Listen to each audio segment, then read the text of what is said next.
What? Everybody right? I have a feeling this is like the electric slide right now. And the Zumba! Everybody Zumba, huh? Welcome to On the Set. I'm Jeannie. That's a hard act to follow, but there's a reason for it. Welcome, Michael. Michael Plant. Michael LaPlante.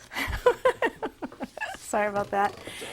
So you have two incredible stories to tell us. We're going to start with one, okay? We'll keep the other one a secret. Oh, secret. Secret. Everybody likes secrets.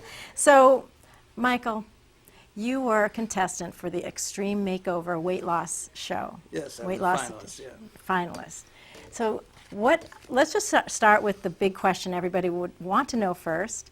Is how much weight have you lost since? Since I was a finalist, since February, I'm down 115 That pounds. is incredible. In like a little over a year? Not even. Wow. Since February of this year. Oh, February this past Yeah. year. My gosh, oh my gosh. I Yeah. mean, some people struggle to lose 10 pounds. Yeah. So how did you do that? It's all diet and exercise. I mean, there's no magic pill. But something keeps you going, too.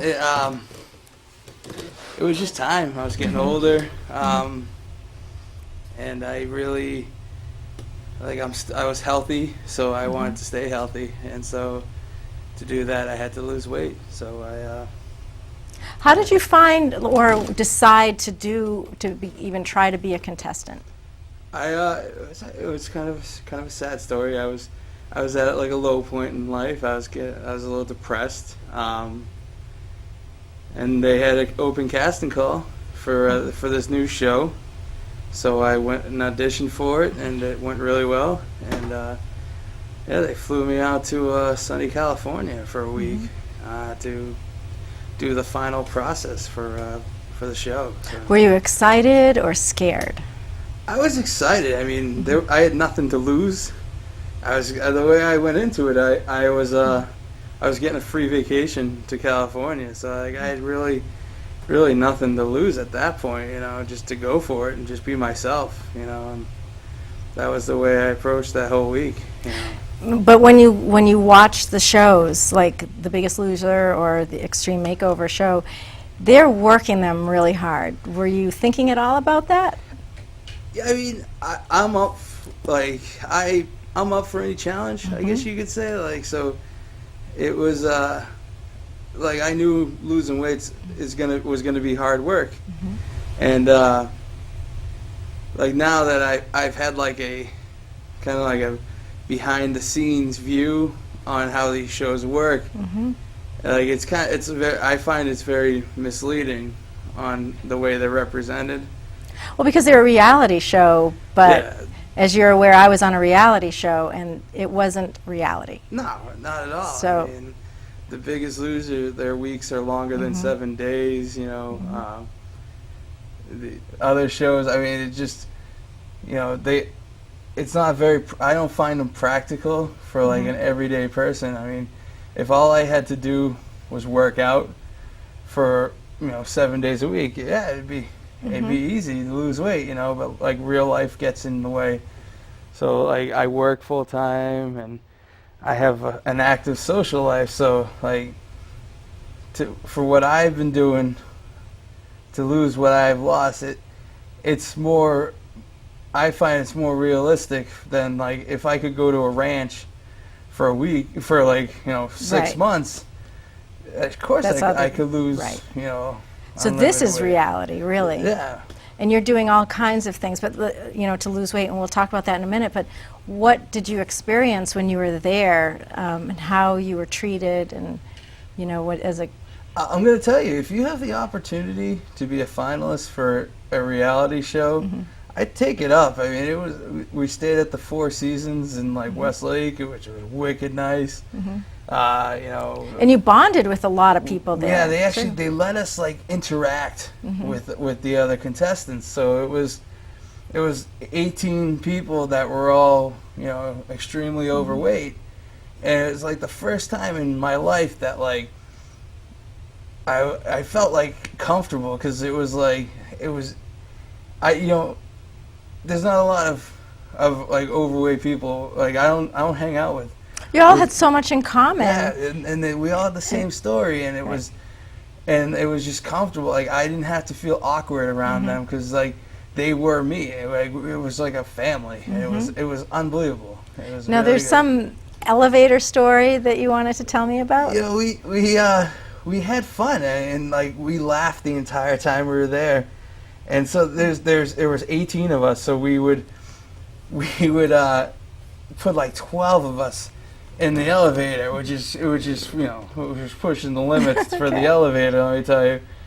And then we'd ride it, and the doors would open, and there'd be like a normal person like yourself there, and we'd be like, "Oh, come on in, we got plenty of room." And just the look of the person's like, I ain't getting on that thing. And like we do things like that. Like someone would be getting on the elevator, like 6 of us would start running for it just to see if they'd start pushing the button to close it before we got there. You know, Practical jokes. yeah, we were just joking around the entire time we were there. You know. But that's easy for you to do because you're a stand-up comedian. Yeah. And that's the other big surprise that I wanted to talk about it's too. a little bit of a surprise. Yeah, but I know that we still want to talk more about, how you can also help people, and also I'm wondering about the support that you have in your real life about continuing, because every day, you're going to have some days that aren't fun, Yeah. but even though it sounds like with Zumba and other things you're doing, you're trying to keep it fun.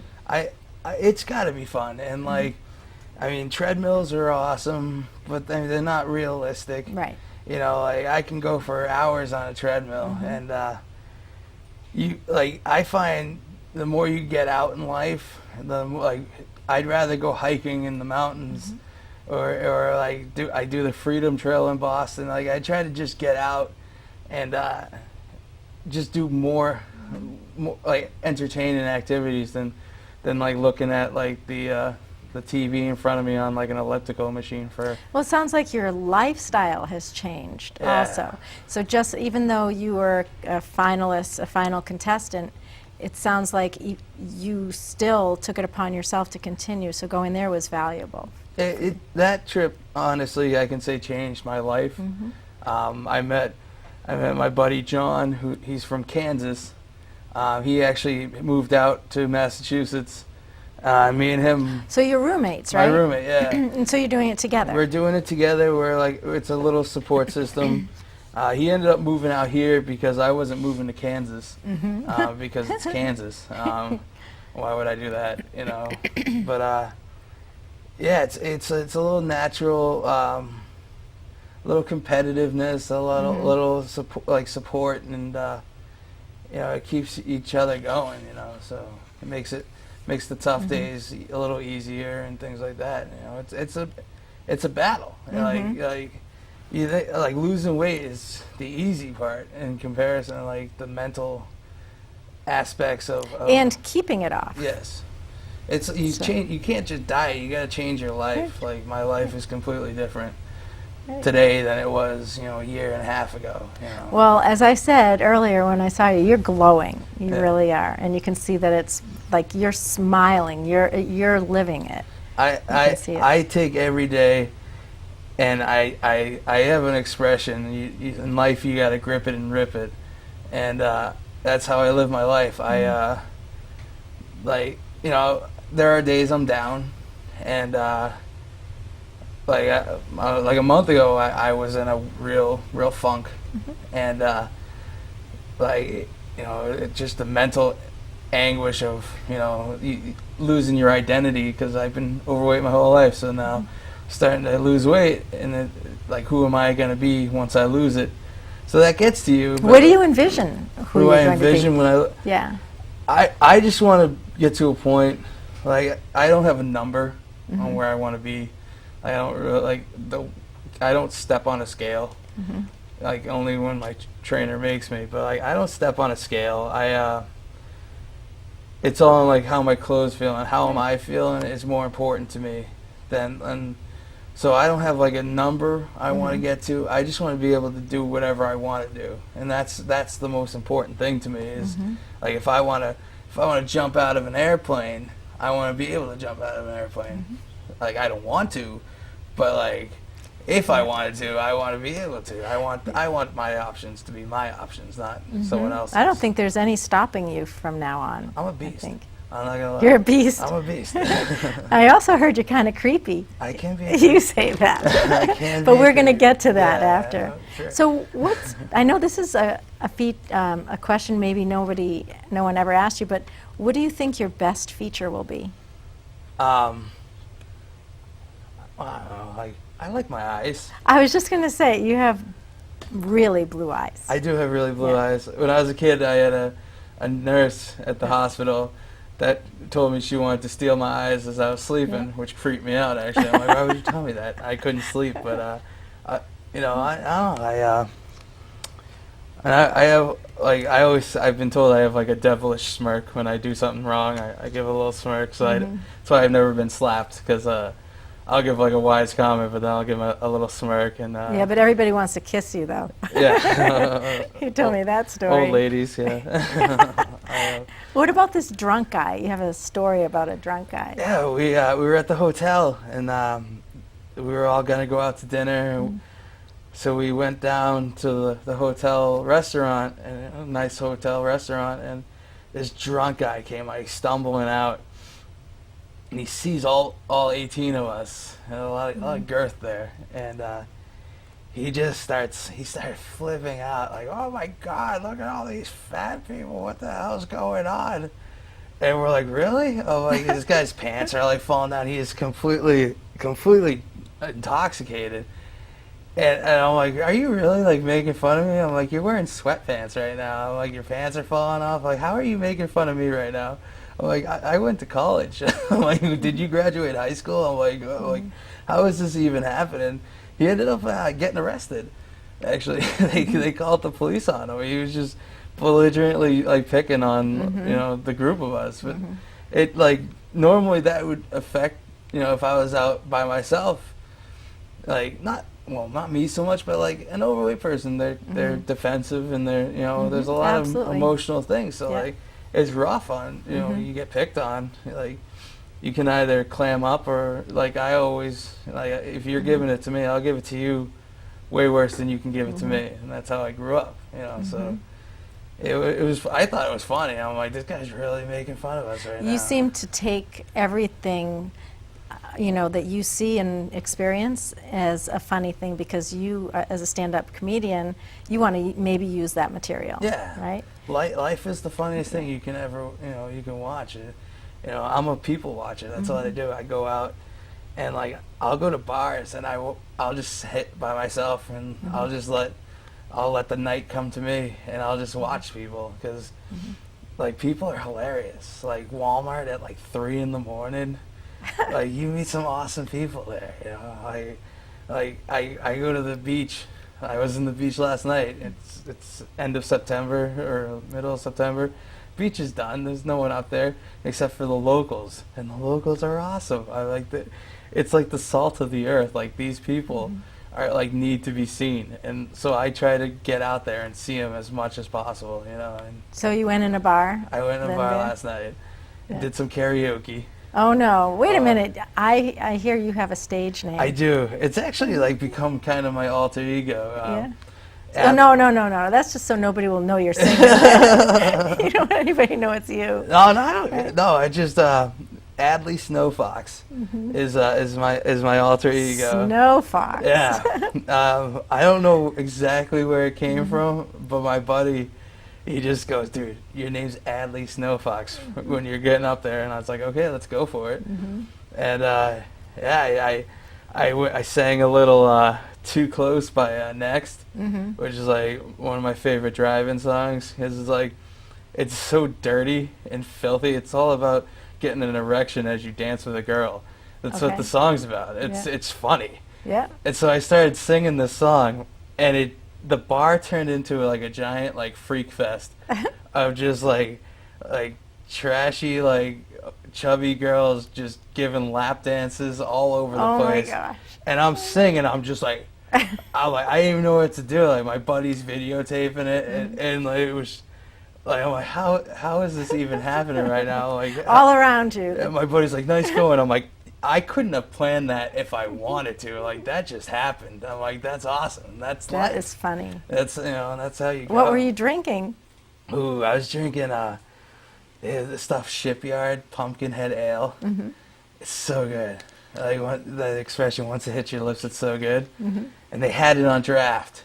And I went out, I was like, oh my God. It tastes like pumpkin? It tastes like pumpkin. And it's the time of year, it's Right. coming fall. And the girl goes, do you want cinnamon sugar on the brim of the glass? Like a And margarita. I was like, of course I want cinnamon sugar on the brim of the glass. Why wouldn't I? And she goes, do you want a shot of whipped cream vodka in it? And I'm like, what does that do? She's like, try it. And I'm like, oh, obviously I'm going to try it. It was like drinking a pumpkin pie. Unbelievable. I bet you had a mustache. I did. I had a little cinnamon sugar all over my face. And milk. Like, You got milk. It was so good. Like, I'm like, it's dangerous. I'm like, that was like really good. And it's a shot and a beer. It's like a Boilermaker of deliciousness, as I was calling it last night. You want another one? I do want another. I could go for one right now. Well, what we're going to go for is we're going to, if you can set it up to your trailer, or not trailer, it's actually your, a show you did. So Yeah, this is when I first started doing comedy. how long ago was that? This is back. I think this is back in like January, February, like in that time frame.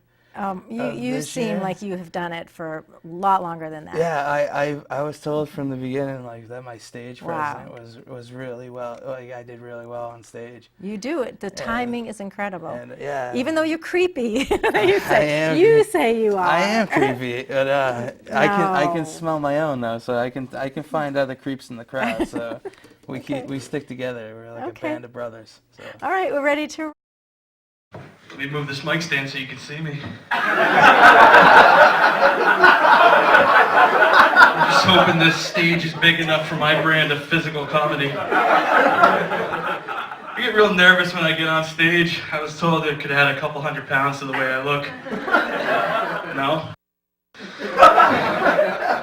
I like to get nice and amped up before I go on. I go into the bathroom and I blow a line of Oreos off the toilet seat. Then I rub the crumbs on my gums just for that extra bump of awesomeness.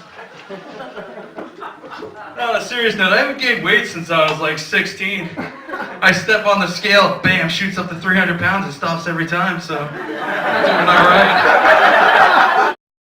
So you write your own material? I do. I write everything myself. I'll take stories from other people, but I find your life is if you can make your life funny, then and be able to share that with other people, like the things. It's a gift. The things we do. I mean, it's entertaining, and I mean, I make fun of being an overweight person because I'm an overweight person. That's what I know. I mean, I don't make jokes about being a track star because that's not what I am. Not yet. Not yet. Someday. It's coming. But yeah, that's it's weird actually looking at that because I think that's from like January and Before you started? Before I started. So Wow. like, it's weird, and so I don't see it like every day. Like I look at myself, I'm like, I'm still wicked overweight. But like, it's weird looking back at like that. I'm like, wow, I've lost a lot. All of weight. you can do is just keep Yeah. on going. It's weird. It's weird. And just enjoying looking at yourself it. as you do. I enjoy myself every day. That sounded wrong, but I have a good time every day. Is that the creepy part? That's the see. It just comes out of me. It just like I'm picking up on it. It just spews.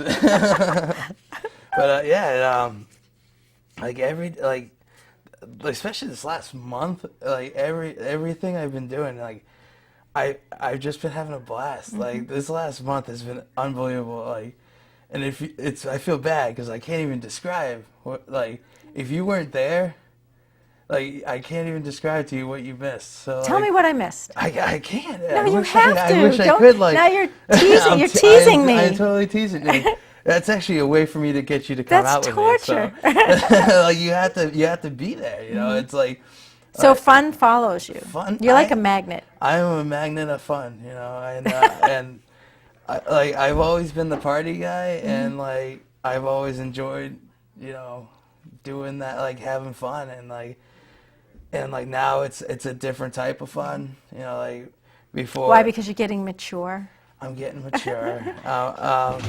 Well, like before it was like, oh, let me drink a 30 pack and then roll down a hill and flip over a doghouse or something stupid like that. And now it's like, all right, let's go do some. What's a mature thing? Like I read the Wall Street Journal and I discuss politics and current events. No, I do karaoke. Right. Karaoke's fun. I've been getting out. Okay, Snow Fox. That's right. At least Snow Fox.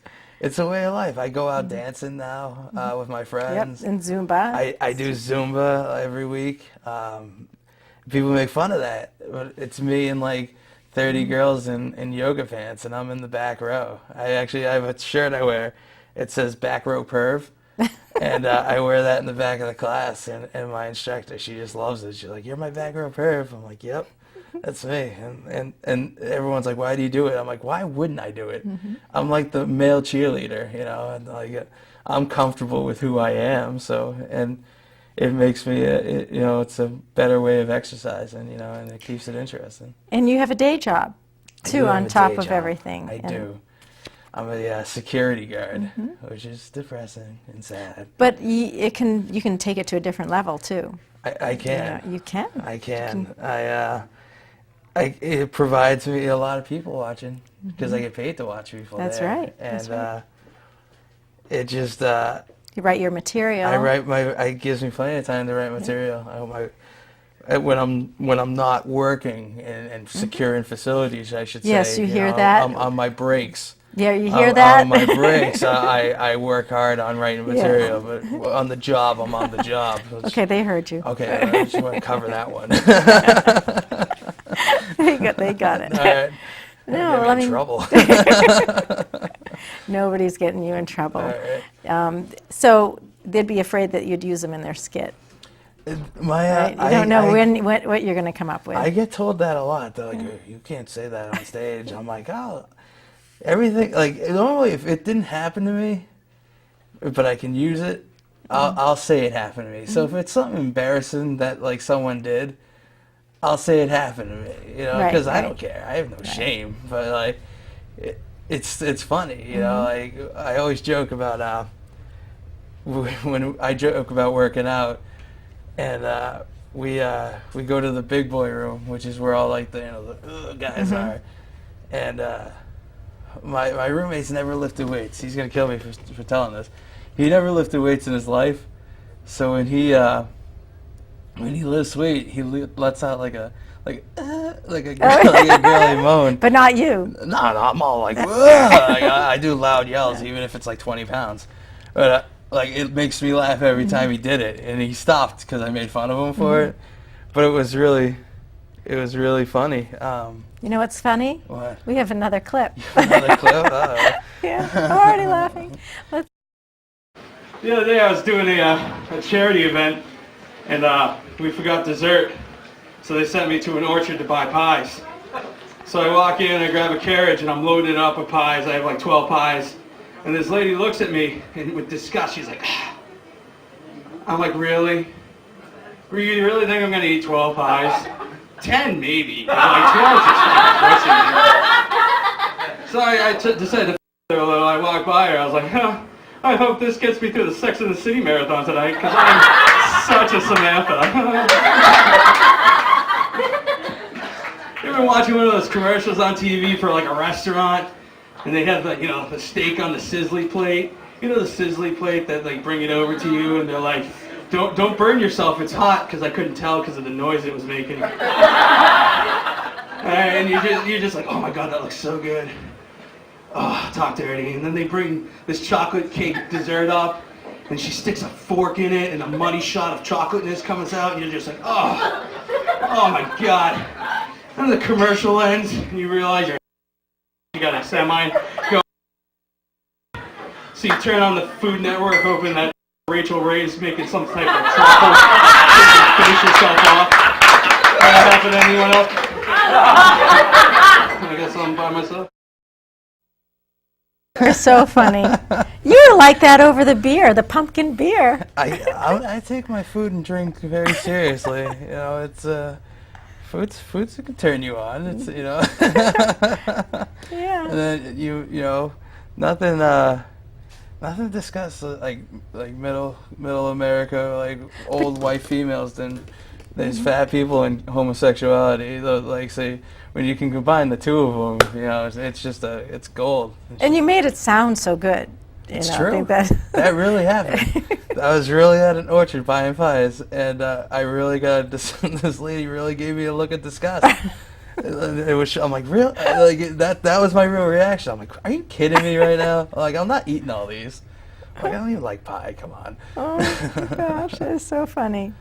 You are definitely a true comedian. I am. Where do you see yourself in 5 years, even a year? Even in a year from now, I mean, I see you moving fast. I take comedy as it's like my stress release. Like when I was working out a lot, I stopped going out doing shows, and that's when like the stress really got really started getting down again, because I had taken working out so seriously. I had lost my release on everything, and like that's what my comedy is for me. It's If we can't laugh at ourselves. yeah, and like right? I lost the fun I was having. Like I was having fun, like, but I lost like that thing that brought me peace, which is getting up on stage and performing. I don't know if I'll ever, where that's ever going to take me. I love. But see, you have timing too. Yeah. That's hard. Not everybody has that. Yeah. I love doing it. I love doing it. I can't remember jokes. Yeah. I can't remember jokes. I can't remember So how do you do unless that? I wrote my own joke. Like, Yeah. I don't have punchline jokes. Like people hear, oh, you're a comedian. Tell me a joke. Oh, right. And I'm like, I bet you get that all the time. I don't have like the only punchline jokes I have are like jokes you shouldn't tell in public, ever. And like people are like, oh, tell me. I'm like, no. I'm like, I tell stories, So I can't just tell you a story. Like it's like an awkward situation. I'm like, oh, you'll have to take my word for it that I'm a funny guy, because I don't have a joke that can. That would Well, be like, see, that's what people have a misconception about what a comedian is. yeah, it's- we're not trained monkeys, You're not a joke teller, you're a storyteller. I'm a storyteller, and that's the way I work, and so if I can just do that, for the like years from now, if I can still get on stage and tell jokes, Oh, you will. that's You all will. that really matters to I me. promise you, you will. Now And- you have to promise me you will. I will. Okay. I'll always be telling jokes, and then on the health side, like my goal in life is I actually want to start a nonprofit to help overweight children. So Wow. that's So actually there's a reason for everything. that's actually my end game for where I'm going is to help kids that I didn't get the help. Yeah. Well, that's a good way to end our show because it leaves people on the edge of their seat Yeah, stay- wanting more from you. That's right. Stay Okay? on the edge of your seat. Yeah, so stay tuned Watch with out for Michael LaPlante. Adley Snowfox. And Adley Snowfox. Thank you for watching On the Set. That's a wrap. Very good. Very good. I think that was one of my better shows. Yeah. Oh, yeah. You were very